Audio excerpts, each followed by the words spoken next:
여러분 반갑습니다. 군무원 2020년도에 출제되었던 전자공학 과목에 어떤 문제가 출제되었고 또 이 분석을 통해서 2021년도에는 어떤 문제들이 출제될 것인지 예측해보는 그런 시간을 갖도록 하겠습니다.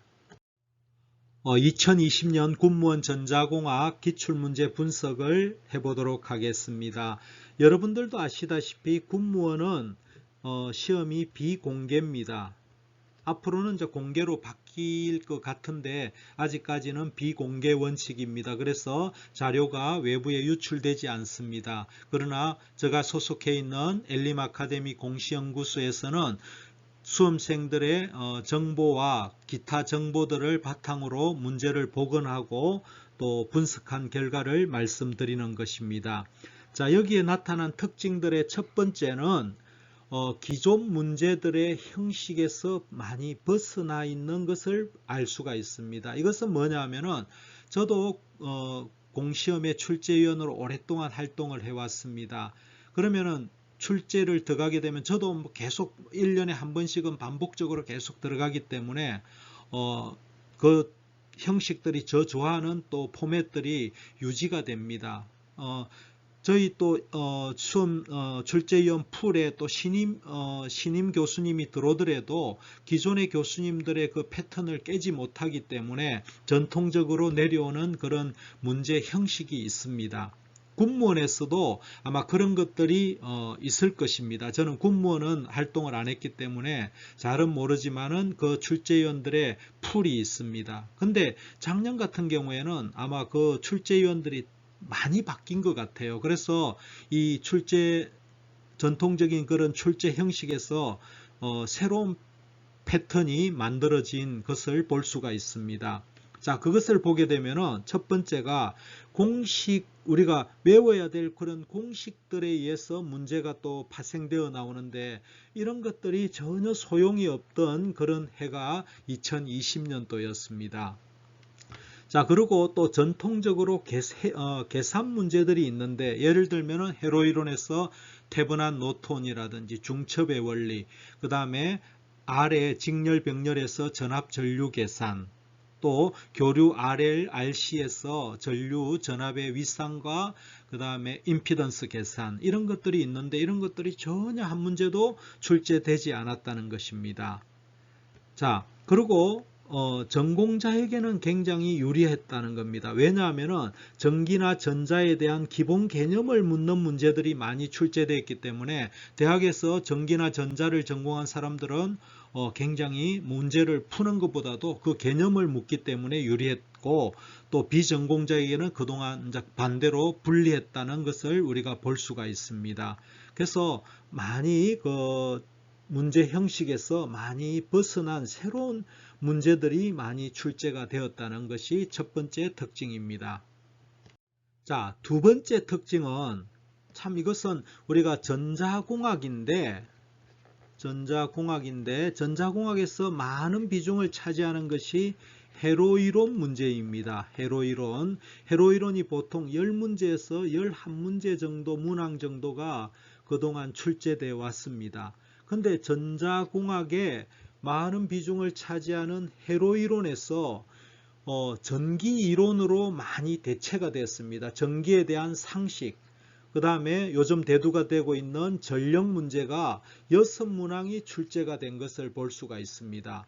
자, 이것을 보게 되면은, 자, 첫 번째 문제가 건전지의 표기에 관한 문제입니다. 예를 들어서 2000mAh는 무슨 의미냐 하는 이런 상식적인 문제가 출제가 되었고, 두 번째는 한국의 가정에서 TV 소비 전력이 250W짜리를 할 때 한국의 가정은 220V죠. 그죠? 220V니까 부하 전류를 계산하는데 이거는 문제는 되게 쉽습니다.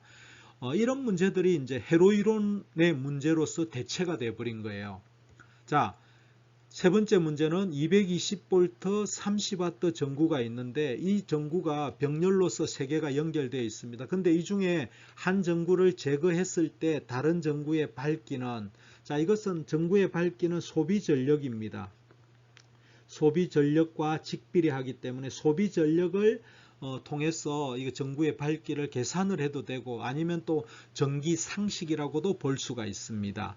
자, 네 번째는 110V 미국 제품을 우리 한국에 가져와서 사용하면 어떻게 되느냐 하는 그런 문제가 출제가 되었고, 다섯 번째는 220V 선풍기를 110V 전원에 동작시키면 출력의 변화는 어떻게 되느냐, 선풍기가 뭐 빠르게 도느냐 어떻게 되느냐 하는 문제죠. 그 다음에 전압과 전류를 각 5%씩 증가시키면 전력은 어떻게 되느냐 하는 이런 문제가 됩니다. 자, 이런 문제들을 우리가 보면은 이것이 이제 우리가 기존에 전통적으로 출제되는 회로 이론의 문제들이 제거가 되고, 이런 전기 또는 전자공학의 상식과 전력에 관한 문제가 6문제가 이렇게 들어와 버린 거예요. 그러다 보니까 회로 이론에서 전통적으로 나와야 되는 그런 저항의 직병렬 회로에서 뭐 전압 전류 계산 문제라든지 태분한 노톤이라든지 전통적으로 나와야 되는 그런 문제들이 이것으로 대체가 돼 버린 거예요. 그래서 문제가 좀 당황스러웠다는 그런 이제 느낌이 나타난 겁니다. 자, 세 번째 분석한 자료는 과목별 출제 문항수입니다.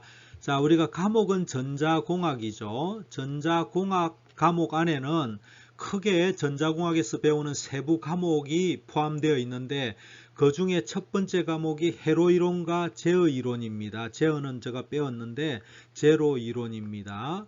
그 다음에 두 번째 전자회로, 세 번째 논리회로, 네 번째 통신, 뭐 그 외에 기타가 있습니다. 기타 이는 이제 상식적인 부분도 되겠는데, 자, 2020년도에 회로이론을 보게 되면 회로이론이 문항수로는 제가 10문항으로 포함되어 있는데, 조금 전에도 말씀드렸다시피 이것이 순수한 회로이론이냐? 아닙니다. 전기적인 전기이론, 전기상식이 6문항이 이렇게 출제가 되었습니다. 그러니까 이 전기이론, 이것을 제가 회로이론으로 가져왔습니다. 회로이론에 포함시키니까 10문항이 된 것입니다.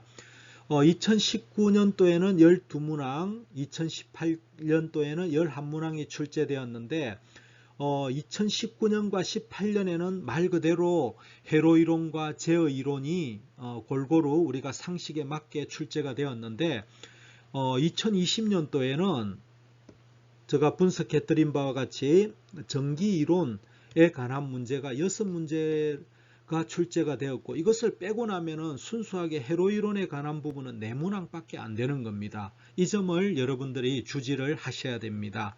자, 그 다음에 전자회로 같은 경우에는 사실은 난이도가 굉장히 낮았습니다. 여러분들이 전자회로는 오히려 쉽게 출제가 된 것을 볼 수가 있습니다. 이 중에 BJT라든지 FET 이런 것들이 전혀 출제가 되지를 않았습니다. 그래서 특이한 부분이 오피앰프 연산정폭계는 2문제가 출제되었습니다만은 2020년도에 BJT, FET가 한 문제도 출제가 되지 않았다는 이 점을 좀 주지를 하시면은 올해 또 예측이 나오겠죠. 자, 그 다음 논리회로 부분입니다. 논리회로는 올해 6문제가 출제가, 6문항이 출제가 되었습니다. 예년보다 한 문항이 더 늘어났죠. 자, 통신입니다. 통신은 뭐 통신이라고 보기 어려운 게 강 케이블에 관한 문제인데 한 문항이 출제가 되었습니다. 자, 다음은 각 과목별 출제 영역에 대한 분석입니다. 자, 첫 번째로 회로이론에 관한 부분입니다. 이 회로이론은 제어공학하고 같이 출제가 되고 있습니다. 제어공학이라면은 라플라스 이유, 전달함수, 블럭선도, 신호흐름선도, 그 다음에 제어계의 안정도 판별법, 이 정도가 제어공학에 대한 부분인데, 올해는 제어공학이 출제가 하나도 되지를 않았습니다. 자, 조금 전에도 말씀드렸다시피 전기이론 부분이 6문항이 출제가 되었습니다. 이것이 예년에는 거의 잘 출제가 되지 않는 것인데, 이것이 6문항이 출제가 되다 보니까 전통적인 그런 회로 이론에서 계산 문제들이 한 문제도 출제가 되지를 않은 것입니다. 그래서 특이점은 전기 이론이 전기 상식이죠. 이런 문제들이 6문항이 회로 이론으로 들어왔다는 것입니다.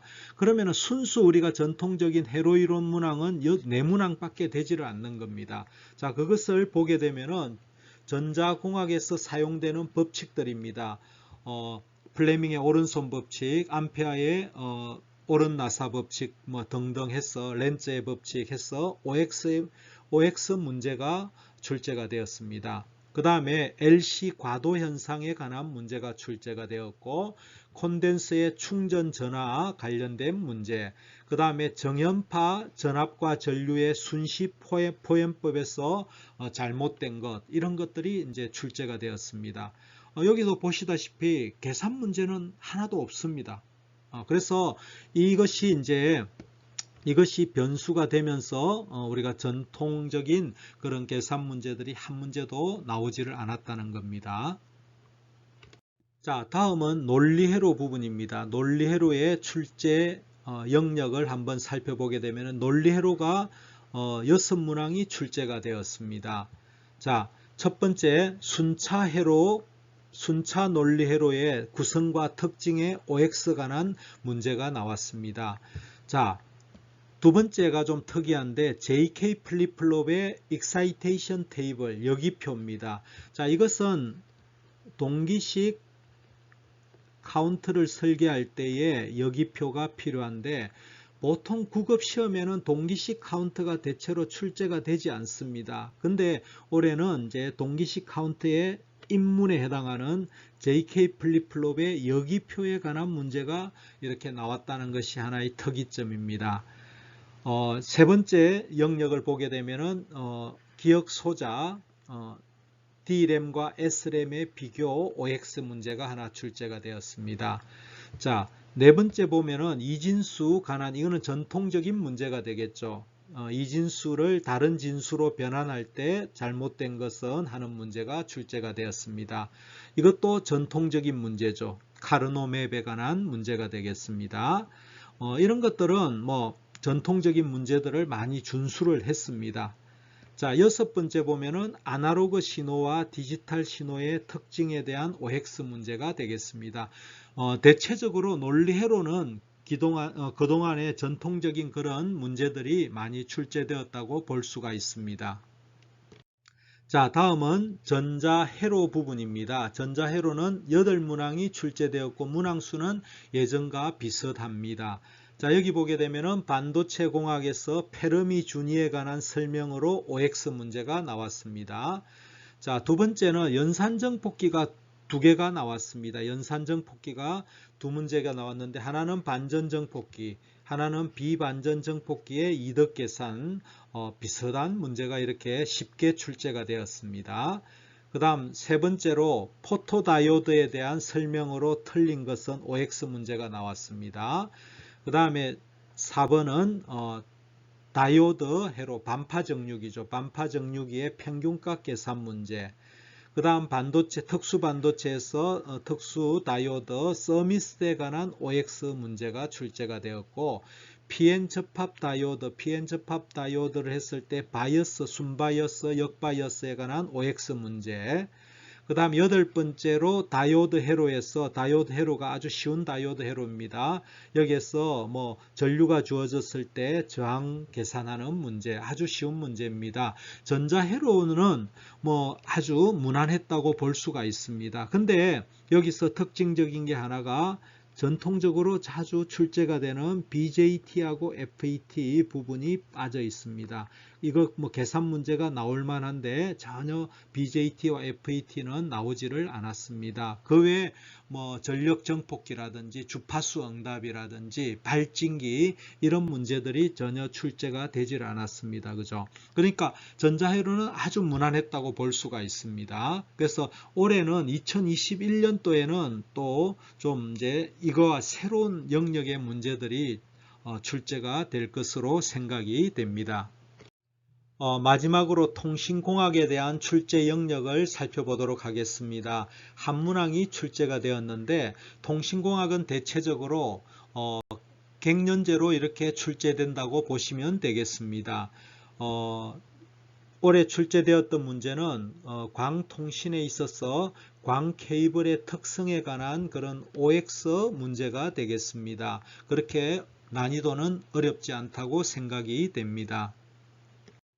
자, 이상으로 2020년 보건 문제를 바탕으로 출제에 있어서 특이점과 그 다음에 각 과목별 출제 문항수와 출제 영역들에 대해서 제가 말씀을 드렸습니다. 자, 이것을 여러분들이 쭉 봤을 때 이것은 나와야 되는데 이게 왜 안 나왔지 하는 문제들을 여러분들이 이제 추측을 할 수가 있을 겁니다.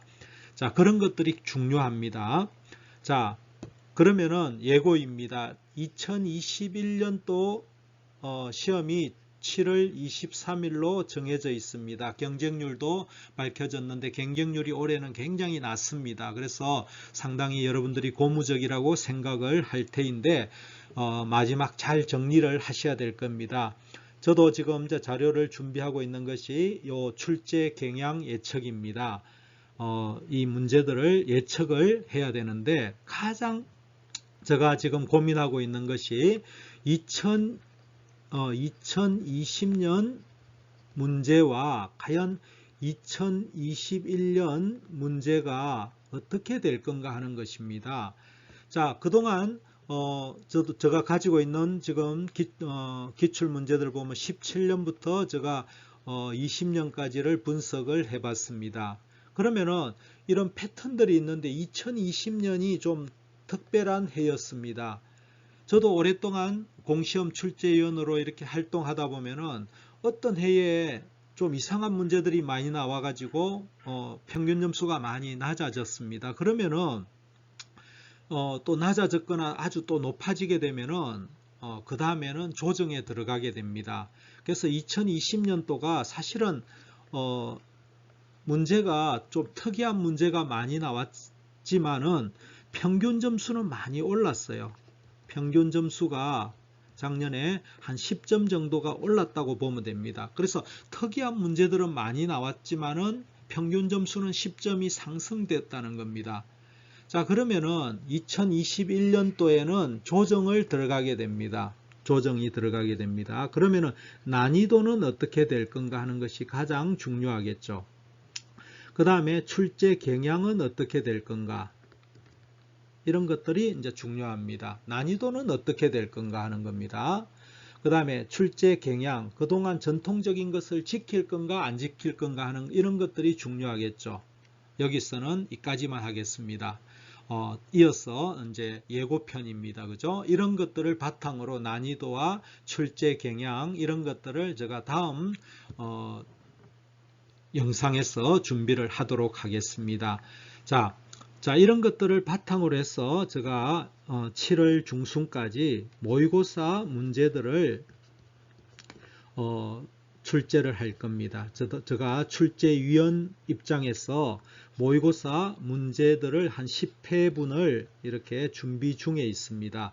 자, 이것을 요 인강 사이트 아래 인강 사이트에 제가 공개를 할 예정입니다. 지금도 이제 1회분이 출제가 되었고 지금 2회, 3회 점점 준비를 해 나가고 있습니다. 그래서 여러분들이 기대하셔도 좋을 것이 이 출제 예측을 바탕으로 제가 모의고사 출제를 지금 똑같은 입장에서 10회분을 준비를 하려고 하고 있습니다. 기대하셔도 좋을 것입니다. 이상으로 강의를 마치겠습니다. 감사합니다.